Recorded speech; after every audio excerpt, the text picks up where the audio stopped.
نوجوان پیدل چلتا ہوا جا رہا تھا۔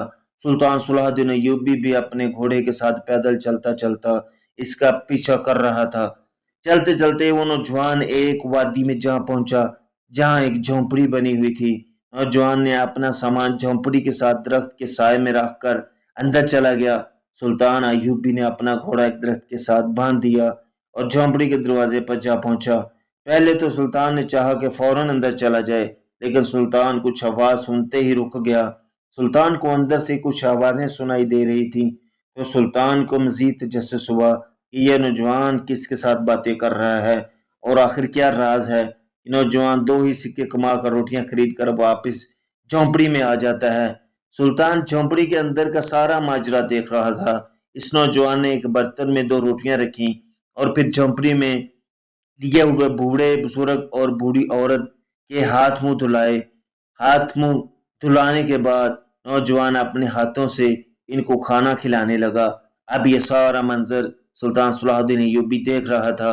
اس نوجوان نے جب دونوں کو کھانا کھلا لیا تو باقی بچ جانے والے چند ٹکڑے خود کھائے اور باقی کی 2 روٹیاں کپڑے میں لپیٹ کر رکھ دیں اور ان دونوں کی خدمت میں لگ گیا۔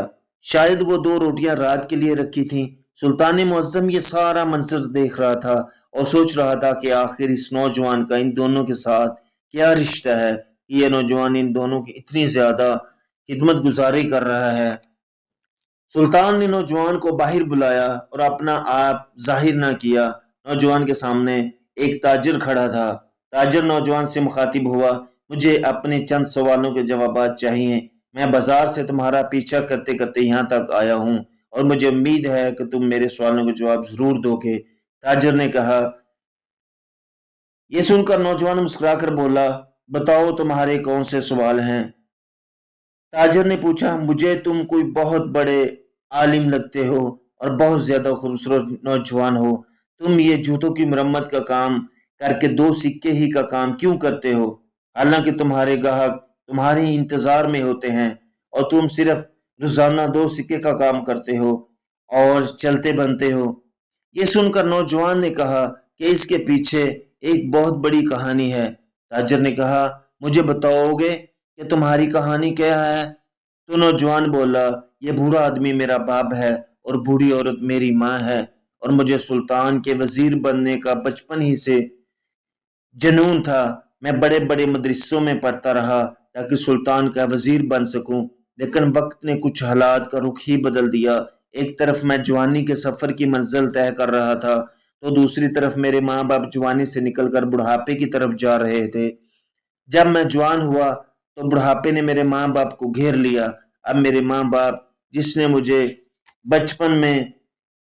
بچپن سے لے کر جوانی تک کھلایا تھا، اب وہ کمانے کے لائق نہ رہا، لیکن پھر بھی مجھے سلطان کے وزیر بننے کا جنون تھا۔ بڑے بڑے مدرسوں، بڑے بڑے قاضیوں کے پاس تعلیم حاصل کرتا رہا تاکہ اس قابل بن جاؤں کہ سلطان کا وزیر بن سکوں، لیکن میرے ماں باپ کہتے کہ بیٹا سلطان کا وزیر بننا بہت بڑا عہدہ ہے اور اس کی بہت بڑی ذمہ داریاں ہوتی ہیں۔ ایک غریب کا بیٹا کبھی وزیر نہیں بن سکتا۔ لیکن میں اپنی ماں کو ہمیشہ کہتا کہ میں اپنے سلطان کا وزیر ضرور بنوں گا۔ وقت کے ساتھ ساتھ میرا یہ خواب بھی بڑا ہو رہا تھا۔ ایک دن میں یہی خواب لے کر گلی میں جا رہا تھا کہ آخر میں ایسا کیا کروں کہ میرے کام کا نام ہمارے سلطان تک جا پہنچے اور وہ مجھ سے متاثر ہو کر مجھے اپنا وزیر بنا لے۔ میں گلی کی نکڑ پر پہنچا کہ امام صاحب مسجد میں واعظ و نصیحت کر رہے تھے۔ اے لوگو، اگر تم ایک کام کر لو تو دنیا و آخرت کی ہر چیز حاصل کر سکتے ہو۔ امام صاحب کے یہ الفاظ میرے دل کو جا لگے۔ چند لمحوں کے لیے مجھے ایسا لگا کہ امام صاحب میرے سوال کا جواب دے رہا ہے۔ میں وہیں پر ساکت ہو گیا اور مجھے ایسا لگا کہ میرے قدموں میں آگے چلنے کی ہمت نہ رہی ہے۔ امام صاحب نے فرمایا، اگر تم دنیا اور آخرت میں کامیابی چاہتے ہو تو اپنے ماں باپ کی خدمت کر لو۔ تم اپنے ماں باپ کے غلام بن جاؤ، دنیا تمہاری غلام ہو جائے گی۔ امام صاحب کی الفاظ مجھے ہضم نہ ہوئے اور میں سیدھا امام صاحب کے پاس گیا اور اسے اپنی منزل کے بارے میں بتایا۔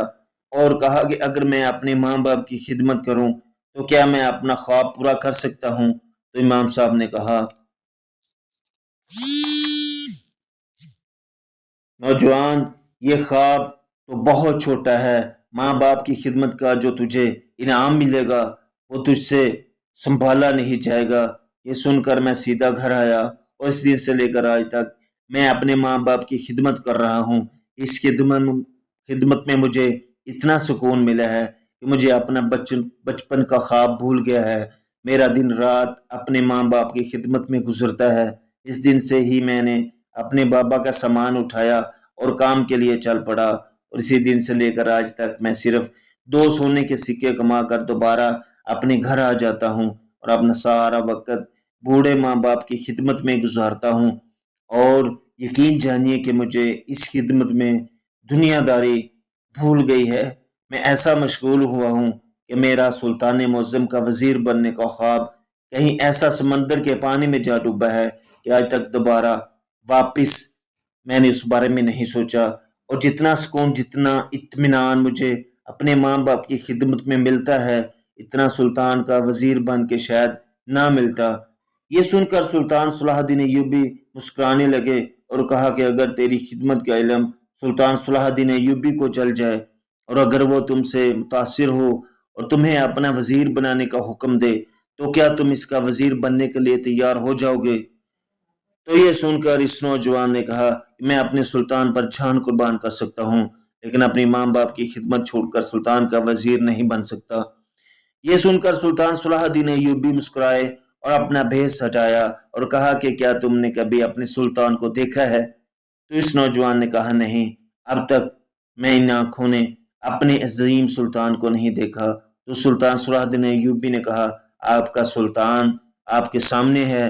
یہ سن کر نوجوان ہکا بکا ہو گیا اور اسی وقت سلطان کے قدموں میں گر گیا اور کہا، سلطان معظم معاف کیجیے گا، میں نے آپ کو پہچانا نہیں۔ یہ سن کر سلطان صلاح الدین ایوبی نے بازو سے پکڑ کر اسے اٹھایا اور کہا، دیر سے ہی صحیح، لیکن تیرا خواب تھا آج پورا ہونے والا ہے، تجھے تیری خدمت کا انعام مل رہا ہے۔ اس نوجوان نے کہا، سلطان معظم، جیسا کہ میں آپ کو بتا چکا ہوں کہ میں اپنی ماں باپ کی خدمت کو چھوڑ کر وزیر نہیں بن سکتا۔ تو سلطان نے کہا کہ کس نے آپ کو کہا ہے کہ تم اپنے ماں باپ کی خدمت نہ کرو؟ تم اپنے خواب کو بھی پورا کرو اور اپنے ماں باپ کی بھی خدمت کرو۔ اس کے بعد سلطان صلاح الدین ایوبی نے اس نوجوان کو 1 مہینے کی تربیت کے بعد اپنا وزیر بنا لیا، اور اس نوجوان نے سلطان صلاح الدین ایوبی کے ساتھ کئی جنگوں میں شرکت کی اور کئی فتوحات حاصل کی۔ اور وہ نوجوان جس کا باپ جوتوں کی مرمت کا کام کرتا تھا، اس کا بیٹا ایک دن سلطان کا وزیر بن گیا، اور وہ کوئی عام سلطان نہیں بلکہ سلطان صلاح الدین ایوبی کا وزیر تھا۔ دوستو، یہ تھا ماں باپ کی خدمت کا انعام۔ اگر آپ کو یہ کاوش پسند آئی ہو تو برائے مہربانی چینل کو لائک، شیئر اور سبسکرائب کرنا مت بھولیے گا، تاکہ آئندہ آنے والی سبق آموز ویڈیوز آپ کو بر وقت مل سکیں۔ اپنا اور ارد گرد لوگوں کا بہت خیال رکھیے گا، کیونکہ دنیا اور آخرت کی کامیابی اسی میں ہے۔ اللہ آپ سب کا حامی و ناصر ہو، آمین ثم آمین۔